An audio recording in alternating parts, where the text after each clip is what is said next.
नमस्कार, खबरों के इस बुलेटिन में तुहाडा स्वागत है। मैं हाँ रमनजीत कौर चहल। हुण पेश ने इस बुलेटिन दीआं मुख खबरां। प्रधानमंत्री ने कहा कि भारत देश विच बनने वालियां 2 कोविड वैक्सीन जरिए मनुखता की रक्षा लई है तैयार। हरियाणा सरकार ने पंचकुला जिले विच एवियन इन्फ्लुएंजा बर्ड फ्लू की रोकथाम लई चुके कदम। पंजाब सरकार ने भी सावधानी वजों शुरू की कार्रवाई। ਅਤੇ पंजाब के सेहत मंत्री ने कहा कि सूबे विच कोरोना टीकाकरण लई तैयारियां मुकम्मल। ते हुण खबरां विस्तार नाल। प्रधानमंत्री नरेंद्र मोदी ने कहा कि भारत देश विच बने 2 कोविड-19 टीकिਆਂ नाल उची मानवता की रक्षा करने नूं तैयार है। उन्होंने कहा कि भारत विच बने उत्पादों और उपाय नाल पूरी दुनिया नूं फायदा होवेगा।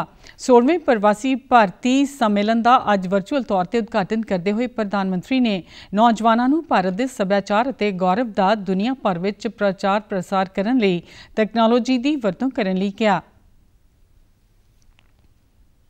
आज भारत एक नहीं बल्कि 2 made in India corona vaccine के साथ मानवता की सुरक्षा के लिए तैयार है।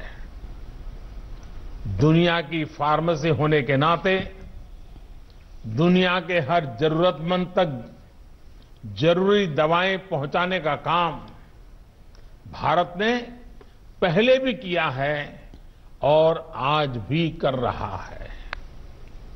दुनिया आज सिर्फ भारत की वैक्सीन का इंतजार ही नहीं कर रही, बल्कि दुनिया का सबसे बड़ा वैक्सीनेशन प्रोग्राम भारत कैसे चलाता है, इस पर भी नजरें हैं। प्रधानमंत्री ने कहा कि इंटरनेट ने दुनिया के ਵੱਖ-ਵੱਖ हिस्सों के लोगों को आपस जोड़ दिता है, पर साडे दिल अपने देश लिए प्रेम की भावना नाल आपस में जुड़े हुए हैं। प्रधानमंत्री ने यह भी कहा कि प्रवासी भारतीयों ने कोविड-19 महामारी नाल निपटण लई वड्डा योगदान दिता है।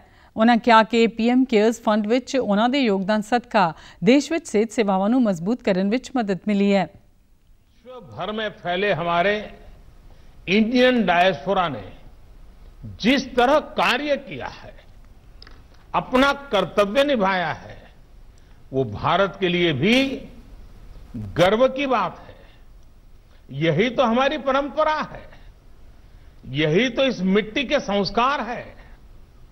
इस जगह से सोशल और पॉलिटिकल लीडरशिप के लिए दुनिया भर में भारतीय मूल के साथियों पर भरोसा और मजबूत हो रहा है।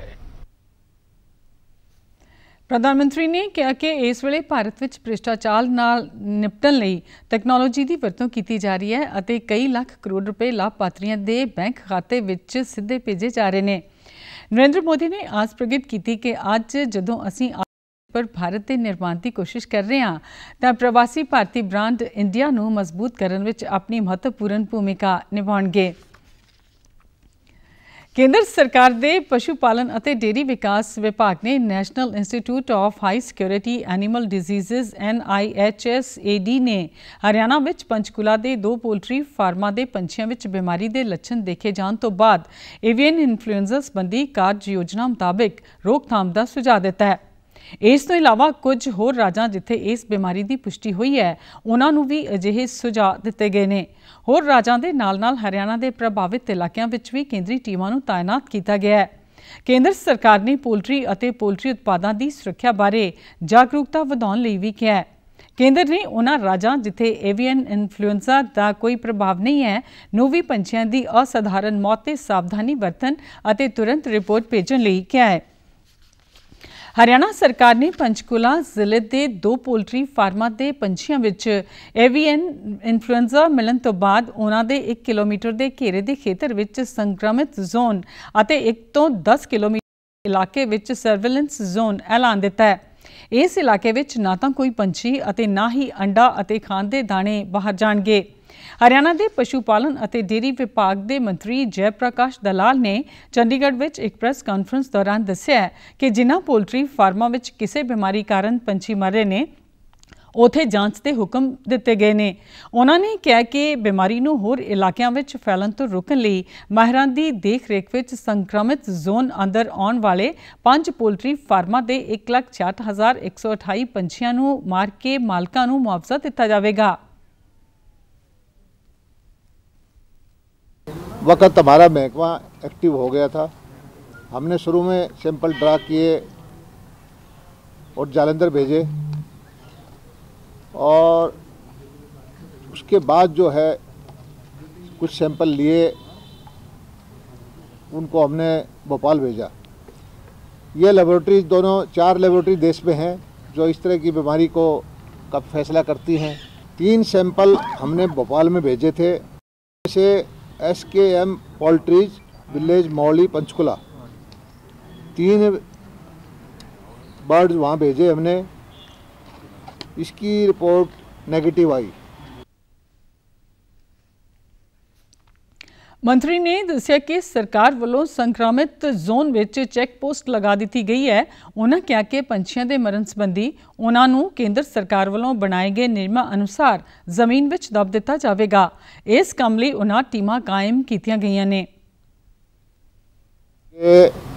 मुर्गियाँ हमारा विभाग के अधिकारी नोटिफिकेशन हमने कर दिया है, जाके उनको जो गाइडलाइंस है भारत सरकार की उसके हिसाब से उनको ख़त्म करके वो दिया जाएगा।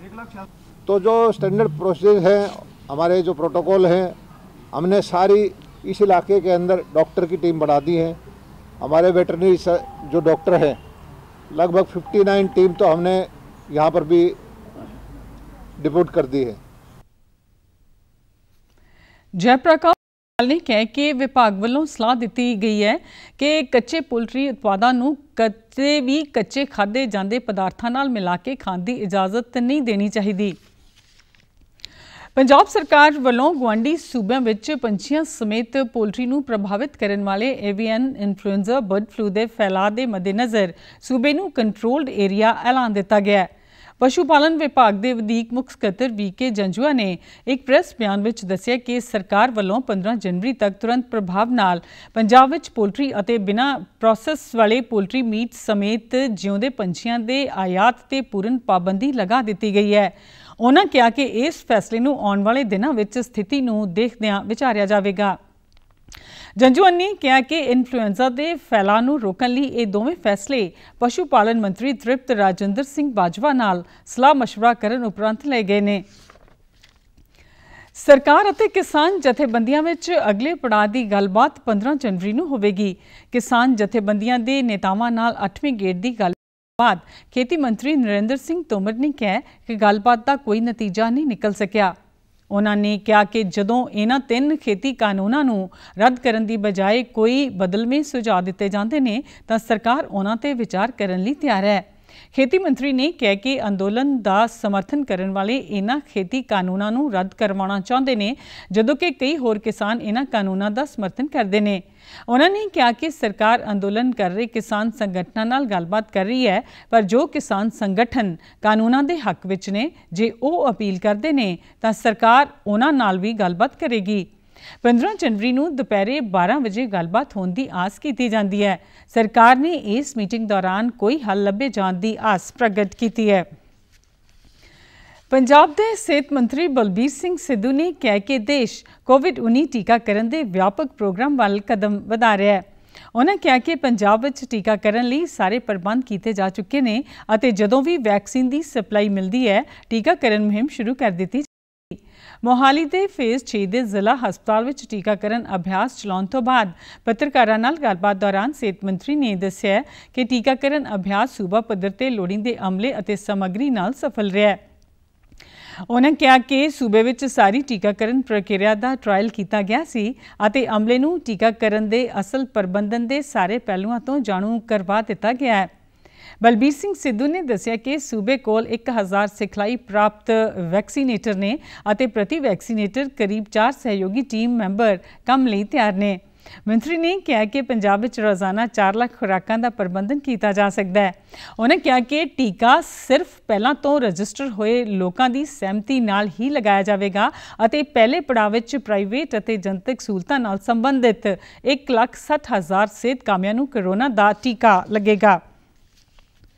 देश ਵਿੱਚ ਹੁਣ ਤੱਕ कोविड नमूनिਆਂ ਦੀ ਜਾਂਚ 18 ਕਰੋੜ ਨੂੰ ਪਾਰ ਕਰ ਗਈ ਹੈ। कोविड ਦੀ ਬਿਮਾਰੀ ਤੋਂ ਸਿਹਤਮੰਦ ਹੋਣ ਵਾਲਿਆਂ ਦੀ ਦਰ ਵੱਧ ਕੇ 96.1% ਹੋ ਗਈ ਹੈ। ਪਿਛਲੇ 24 ਘੰਟਿਆਂ ਦੌਰਾਨ 9,16,000 ਤੋਂ ਵੱਧ कोविड ਨਮੂਨਿਆਂ ਦੀ ਜਾਂਚ ਕੀਤੀ ਗਈ ਹੈ ਅਤੇ ਇਸ ਦੌਰਾਨ 19,000 ਤੋਂ ਵੱਧ ਮਰੀਜ਼ ਠੀਕ ਹੋਏ ਨੇ। ਸਿਹਤ ਮੰਤਰਾਲੇ ਨੇ ਦੱਸਿਆ ਕਿ ਸਿਹਤਮੰਦ ਹੋਣ ਵਾਲਿਆਂ ਦੀ ਕੁੱਲ ਗਿਣਤੀ ਵੱਧ ਕੇ 1,54,000 ਤੋਂ ਵੱਧ ਹੋ ਗਈ ਹੈ। कोरोना वायरस के मामलों की कुल गिनती विचों सिर्फ 2.15% एक्टिव मामले बचे ने। इस वेले देश विच करीब 2,24,000 एक्टिव मामले ने।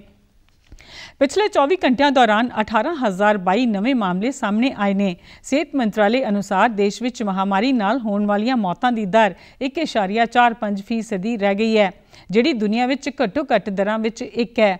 पिछले 24 घंटिया विच देश भर विच कोरोना वायरस की बीमारी नाल 228 व्यक्तियों की मौत होने नाल हुण तक मरण वालियां की गिनती 1,50,798 हो गई है।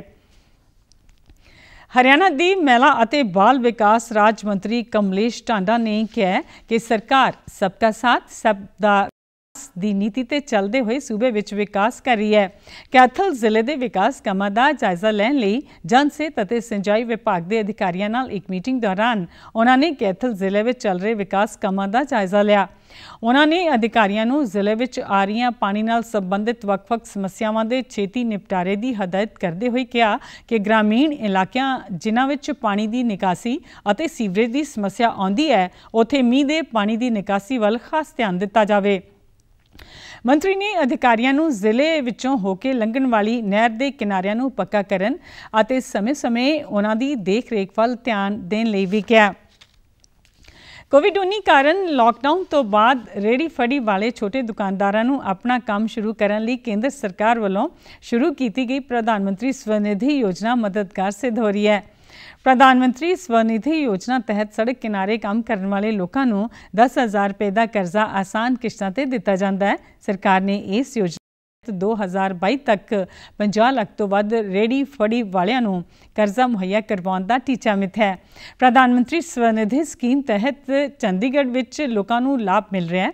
बहुत सारे अजिहे लोग ने जिहड़े वख-वख काम धंधे करके अपना गुजारा चला रहे सी, पर लॉकडाउन दौरान उन्हां दा काम काज बंद हो गया सी।